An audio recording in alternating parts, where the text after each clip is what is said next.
that's the river separating Singapore from Malaysia. There's a huge line of cars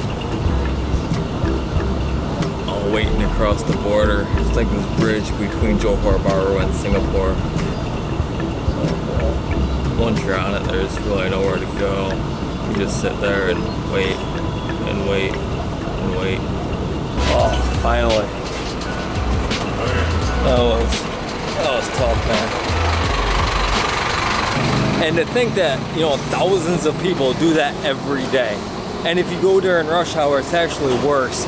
Like oftentimes it takes, you know, an hour, 2 hours just to cross the bridge to get across the border.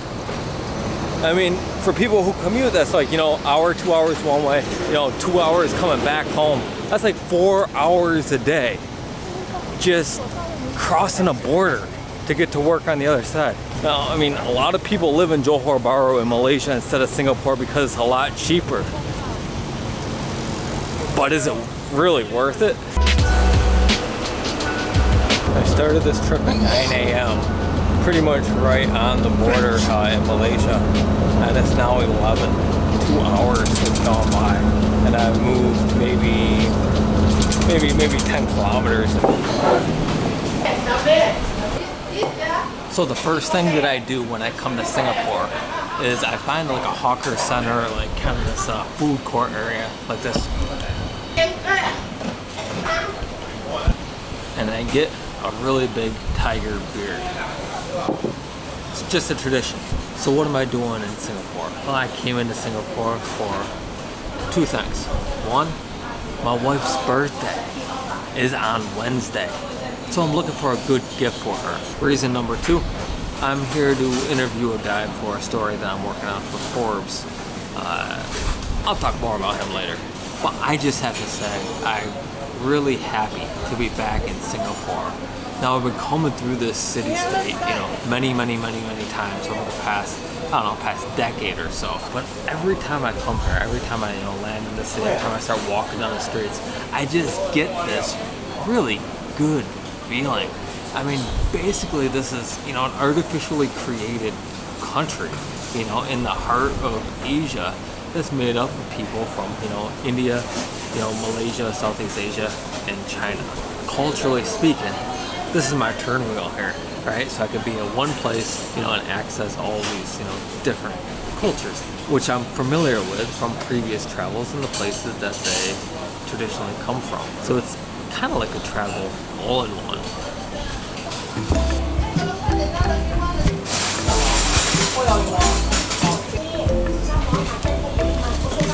I love these places. Now these little, like, you know, food courts, hawker centers, whatever you want to call them, they are, you know, like the world's gift to travelers, right? Especially in Singapore. So you come into these areas, there's all kinds of little like restaurants, like all around the periphery. You eat in the middle, you can pick and choose whatever one you want. And in Singapore, they're especially cool because you have food from, you know, every corner of Asia, right? So you have like one stall selling like Malay food, the stall next to it will be selling Indian food, the next stall Chinese food, you know, and it's like, you know, it's this melee, you know.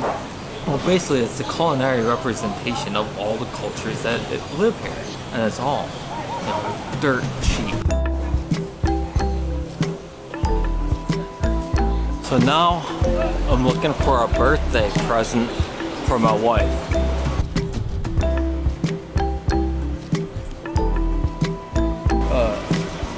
Think she wants this? How about this? Nah. Foot wash? Probably not. A knockoff handbag? Nah. Super cheap sunglasses? I don't think so. Furry flip-flops?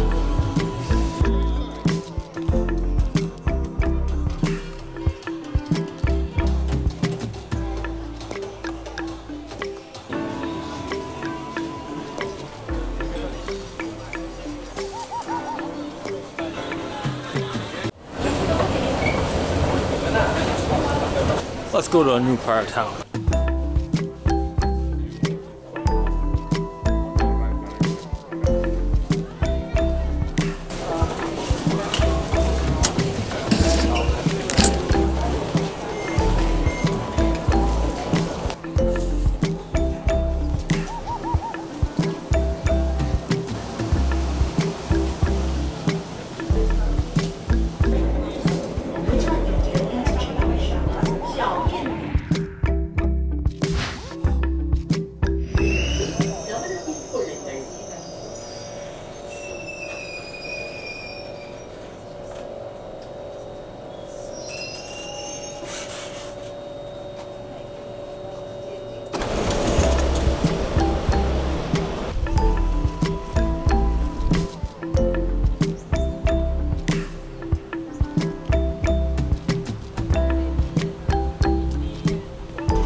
See this building behind me?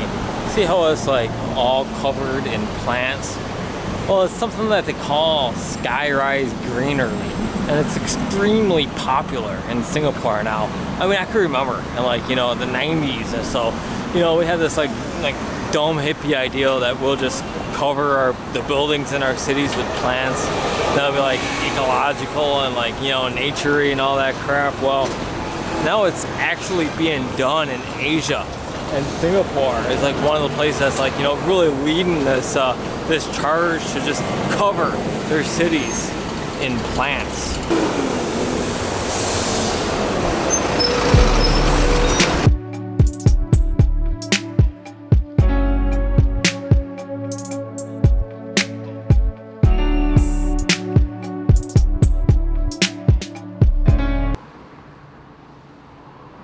This is like one of the things that I love most about Singapore. You just have all of these juxtapositions, these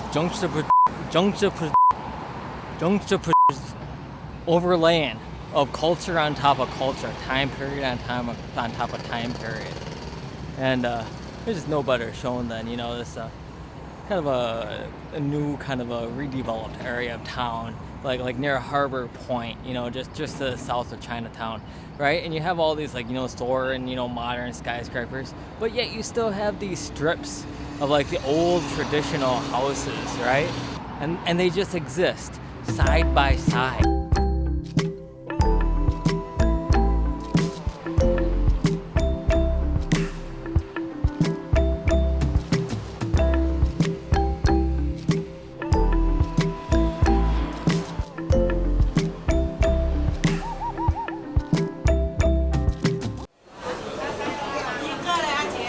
So the main reason why I'm in Singapore today is because I'm meeting this guy named Bunny Ball.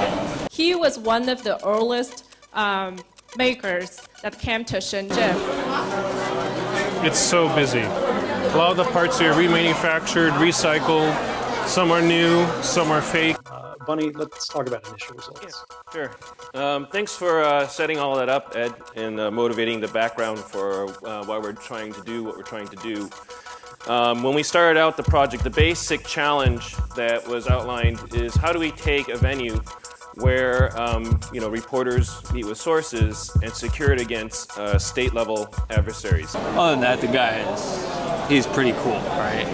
So every time I come through Singapore, I meet up with him. We do an interview. I write some stories about some of the things that he tells me, and I don't know, it's always a fun time. Basically, when it comes down to it, my job is to travel around the world talking to interested or otherwise cool people about interesting or otherwise cool things.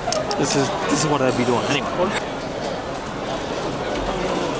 Are you doing some kind of, are you a journalist? So yeah, I just travel and I meet people and I talk to them, you know, I write articles and stuff like that. So basically I'm just a traveling writer. How about you guys? What do you do? This guy is a professor. Uh-huh. Yeah. Okay. You got the right guy to interview. Big data, right? Big data means big, a lot of data. A lot of data means when you buy anything, do anything, there are a lot of data, right? Hey man, how you doing? How's it going? Good to see you. Hey, good to see you again, man. Good to see you again. Hey, see you later, man. Yeah. Just making some friends. Cool.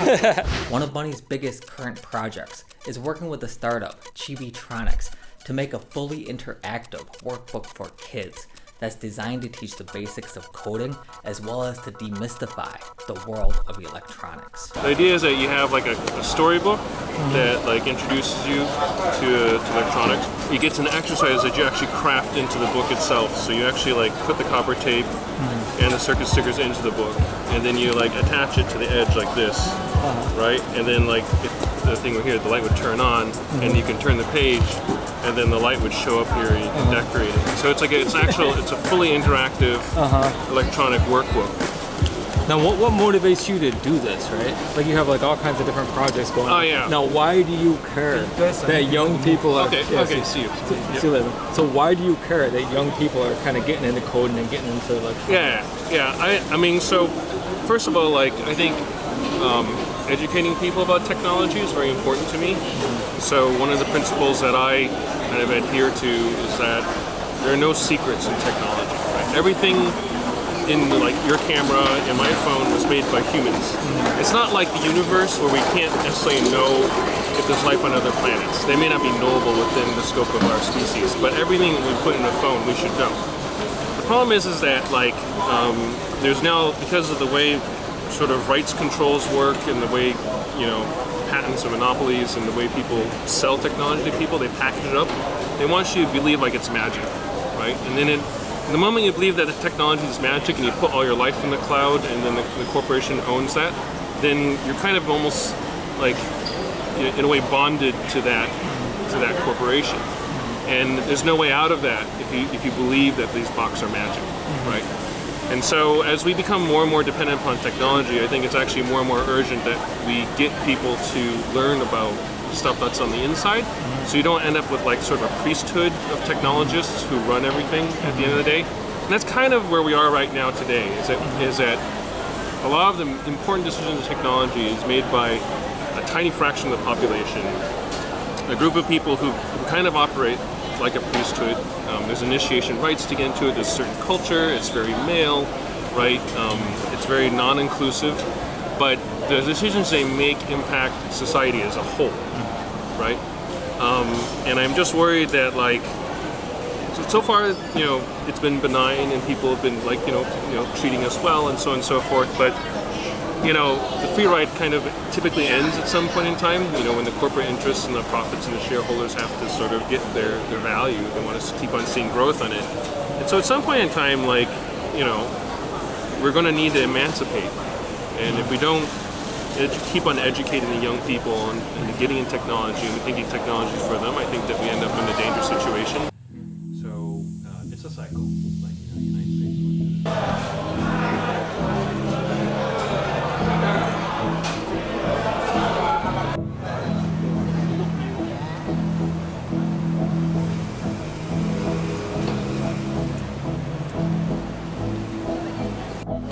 Just got up, something's wrong. I waited up with wounds on my feet. Where will you be? Flickering through memory.